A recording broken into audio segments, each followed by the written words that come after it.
señor Francisco Chávez Albarrán, director de Innovación y de Transformación Tecnológica de la Universidad Nacional de Cajamarca. También él ha sido, es gerente regional de infraestructura GORE Cajamarca, a quien agradecemos el tiempo que nos da a esta hora en RCR. Muy buenas tardes. Muy buenas tardes a toda la amable audiencia de Enlace Regional, a usted, señor Lizardo Causo, y a su disposición para las preguntas que usted crea conveniente hacer. Sí, señor Chávez, justamente hace horas también, el CENAMI ha reportado, por ejemplo, que las lluvias en la región Cajamarca se van a prolongar hasta finales de este mes, primera semana de mayo incluso, ¿no? Tanta agua que lamentablemente por cuestiones climatológicas después se viene la temporada seca de estiaje, donde se padece pues de este líquido de mento. Pero no debería ocurrir ello, señor Chávez, si se contara con infraestructura y aprovechar, ¿no?, toda esta cantidad de agua que se tiene. Efectivamente, la falta de infraestructura, como bien lo manifiesta usted, de reservorios, hace que de alguna forma se sienta muy fuerte la brecha que la brecha en agua potable y para la agricultura que la población necesita. Y es en ese sentido que naturalmente en Cajamarca se están gestando algunas iniciativas importantes respecto de cómo resolver ese problema. Ujú. Mire, por ejemplo, tenemos agua, pero no tenemos acumulación de líquido de elemento. A su apreciación, ¿a qué se podría deber ello, no? ¿Falta de gestión, falta de voluntad, falta de profesionales que puedan realizarlo por parte de las autoridades? Efectivamente, ¿no? Durante muchos años en Cajamarca se ha adolecido de una visión de futuro respecto de qué es lo que hay que atender con urgencia. Y justamente una de estas urgencias es el dotar a las poblaciones de líquido elemento, sobre todo entendiendo que el agua es vital para la salud y para la vida humana. No hay actividad humana que pueda eximirse de hacerse sin el agua. Y es en ese sentido, claro, hay falencias en ese sentido, falencias de gestión, de gerencia, y sobre todo aquellos que tienen que tomar decisiones, a pesar de que, por ejemplo, hay un proyecto que siempre se menciona, pero que siempre está en camino de realizarse. Me estoy refiriendo a la gran presa del Chonta, del río Chonta, Ujú. y es que esperamos esta vez ya se empiece a cristalizar. Sí, ¿no? Un Porque poco para... ya ha habido bastantes avances, señor Chávez, ya se ha suscrito justamente con las autoridades locales, con el propio ministro de Agricultura. ¿Qué beneficios traería? ¿Mejoraría gran parte de esta necesidad que se tiene en la región por la falta de agua? Sin duda alguna, sin duda alguna. Antes permítame explicarlo un poco, Ujú, sí. en qué constituye el proyecto de construcción de la presa del Chonta en Cajamarca. Para ponerlos en contexto, la presa del Chonta es un proyecto de infraestructura hidráulica multipropósito, ubicado en el cauce del río Chonta, entre el cañón de Sangal y los Tres Tingos. Estos se ubican naturalmente en las partes altas de Cajamarca, en las vecindades del centro poblado de Combayo, del distrito de La Encañada, en Cajamarca.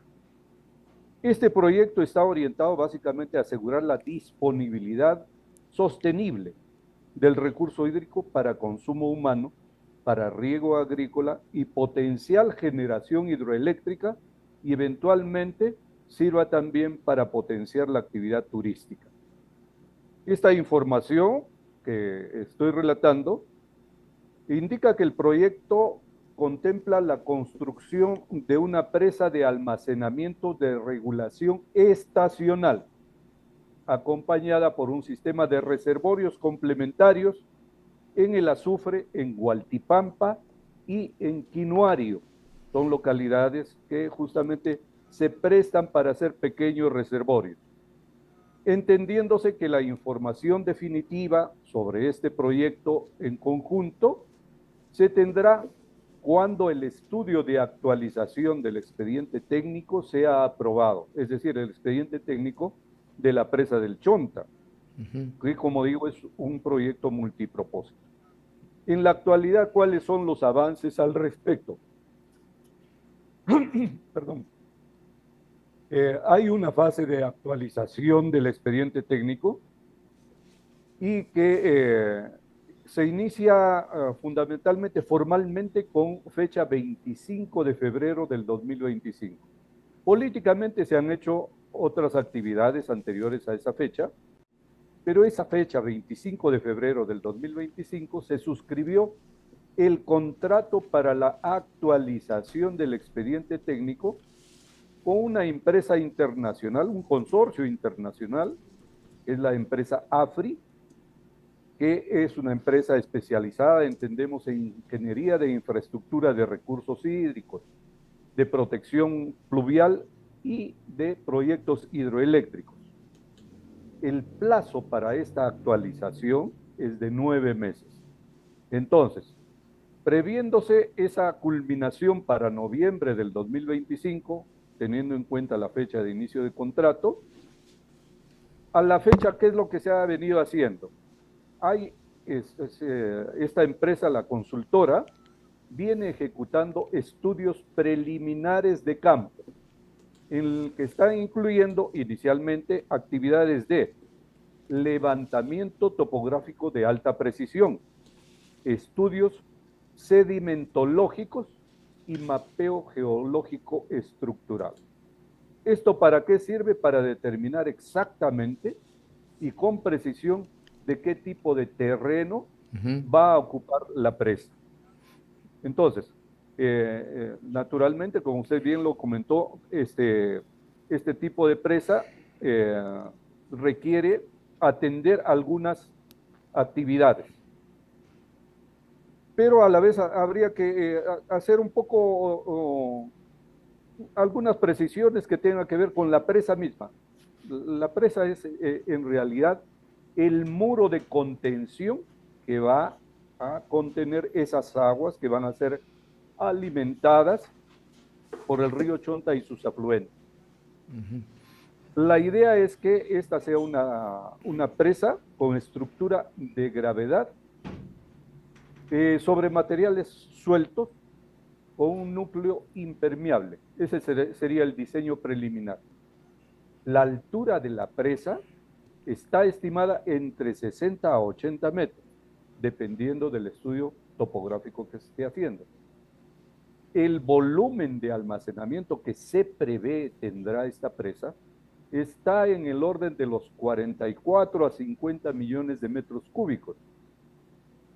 Y naturalmente el área de influencia es la que he comentado, es la cuenca alta del río Chonta. Entonces, ¿y de qué se compone? ¿Cuáles van a ser los componentes del sistema hídrico? La presa principal, los reservorios satélites, las redes de conducción y distribución y las obras de toma, vertedero y disipadores de energía, así como la infraestructura de control y monitoreo. ¿Cuáles son los beneficios esperados? Lo que me preguntaba. Es el abastecimiento de agua potable para la población. Eso es lo primero, lo prioritario, de acuerdo a la ley de los recursos hídricos.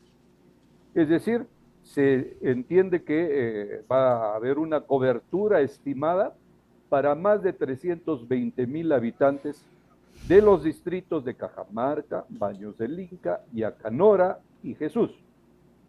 Por otro lado, se espera la mejora en la calidad, continuidad y presión del servicio, cosas que no tenemos en este momento, porque llega la temporada del estiaje y no tenemos agua, no tenemos presión, no tenemos agua de calidad y muchísimas falencias que contribuyen a la conflictividad social. Claro, ahora, señor Chávez, por ello esta es una obra pues de trascendental, ¿no? Como lo han calificado, un hito que va a beneficiar no solamente al ciudadano para su consumo, sino también para el agro, ¿no? Efectivamente, esperemos que se constituya un referente Ujú, en la construcción moderna de presas, de represamientos de este tipo. Más aún cuando lo que se pretende es atender una superficie aproximada de 7.000 hectáreas para el agro, que eso contribuiría pues a la mejora de la productividad agrícola mediante riego por gravedad, presurizado y entendemos tecnificado, ujú. porque a eso hay que apuntar, no desperdiciar el agua por gravedad nada más. Claro. Además de que el potencial hidroenergético de alguna forma va a generar una central hidroeléctrica que va a tener algunos componentes como usos complementarios en el caudal ecológico. Eso es lo que se espera. Entonces, mire la importancia que Claro. reviste el hacer una obra de gran magnitud Ujú. como la que se pretende hacer con la presa del Chonta. Va a haber una transformación indudablemente en la región. Claro, claro, desde mi opinión y mi experiencia, esperemos de que esto naturalmente atienda Ujú. las demandas de las poblaciones en general. Claro. Ideal, ideal es que esta obra se construya de gobierno a gobierno, Ujú. lo que le denominamos G2G. Como va a ser, pues, ¿no? Como ya se ha dispuesto. Claro, eso es lo que se ha dispuesto y esperemos que sea así. Ujú. ¿Para qué? Para evitar esos trámites engorrosos de las licitaciones y ese tipo de reclamos que suelen hacerse en los perdedores, etcétera, etcétera, que paralizan, ralentizan la inversión pública y eso no es lo que se quiere. Ahora, Todo esto, no, dígame, sí, sí, sí, sí, te sí. escucho. No, concluya para ya acabar con lo de Chonta. Mire, yo espero que efectivamente a través de este proyecto posicionemos estructural y poblacionalmente el déficit hídrico en la región de Cajamarca. Ujú. Que sea una solución valedera que permita una mayor resiliencia frente al cambio climático, Claro. que, incre que incremente sustancialmente el PBI agrícola regional, que la reducción de conflictos se vea eficientemente dada, porque hay mucho conflicto por el uso del agua. Y que Sí. naturalmente se refuerce la seguridad hídrica urbana y rural. Ujú. Ahora, finalmente, señor Chávez, otra de los temas también importantes es sobre la planta de tratamientos de aguas residuales, ¿no? Y recientemente ha habido una buena noticia, si es que se llega a concretar, del propio ministro de Economía, José Salardi, que ha dicho que se va a impulsar justamente estos PETAR en diversas ciudades del país. Bueno, ha dado incluso los lugares, ¿no? San Ignacio, Huaraz, Cañete, Guaura, Barranca, además de soluciones de agua potable para Cajamarca, lo ha dicho el propio ministro. ¿Qué tan importantes son estas obras de estos PETAR? Bueno, sin duda alguna son parte de lo que le llamamos ahora la economía circular del agua. Ujú. Es decir, aprovechar el tratamiento en estas plantas de agua, ya sea de potabilización o aguas residuales, con la finalidad de darle mayor uso o reuso al agua y al recurso hídrico. Eso permitirá de alguna forma compensar las situaciones de estrés hídrico que se vienen dando en diversas localidades en todo el Perú. Y eso sí hay que potenciar y hay que potenciar muy fuertemente. Hay que buscar los mecanismos para que estas obras se realicen, se viabilicen muy rápidamente, porque de lo contrario vamos a tener lo que estamos acostumbrados. Obras que se licitan, se reclaman, nunca se inician o si se inician, hay de pronto un adelanto al contratista y el contratista suele desaparecerse con el adelanto y se paralizó la obra. Y eso no queremos. Eso sencillamente hay que mirar con atención y esperemos que desde los gobiernos, el gobierno nacional, que está propiciando y alimentando este tipo de expectativas, se ponga también a pensar conjuntamente con quienes tienen que ver en dar las leyes, que lo hagan bien, que lo hagan en función de viabilizar muy rápidamente esos proyectos, de no ralentizarlos. Y recordemos, además de que ya hay experiencias exitosas en el Perú, por ejemplo, las edificaciones para los Juegos Olímpicos que se realizaron muy rápidamente. O sea, Claro. sí se puede hacer cuando se quiere hacer, Ujú. cuando hay transparencia, cuando hay honradez en quienes son gobernantes y quienes son los ejecutores. Y Y cuando hay, sobre todo, y cuando hay con un buen... una coordinación entre lo que puede ser pues el gobierno, el sector público con el sector privado, ¿no? Claro, claro que sí. Y en eso hay que ponerse las pilas y ponerse de acuerdo. No es difícil. Lo que ocurre es que sencillamente debemos descartar aquellos intereses subalternos que solamente buscan corrupción o de alguna forma hacerse de algunos recursos del Estado para anunciar cosas que jamás llegan a realizarse íntegramente. Bien. Y eso es lo preocupante. Así es. Bien, muchas gracias, señor Francisco Chávez. Si quisiéramos hablar más ampliamente, el tiempo nos está ganando y más bien muchas gracias por esos conocimientos y esa contribución que nos da aquí en RCR a este importante tema, ¿no? Que es el agua. Hasta otra oportunidad, muy amable, un abrazo. Gracias a ustedes y disponible a sus órdenes cuando gusten. Muchas gracias. El señor Francisco Chávez Albarrán, director de Innovación y Transformación Tecnológica de la Universidad Nacional de Cajamarca, es gerente regional también de infraestructura del GORE Cajamarca.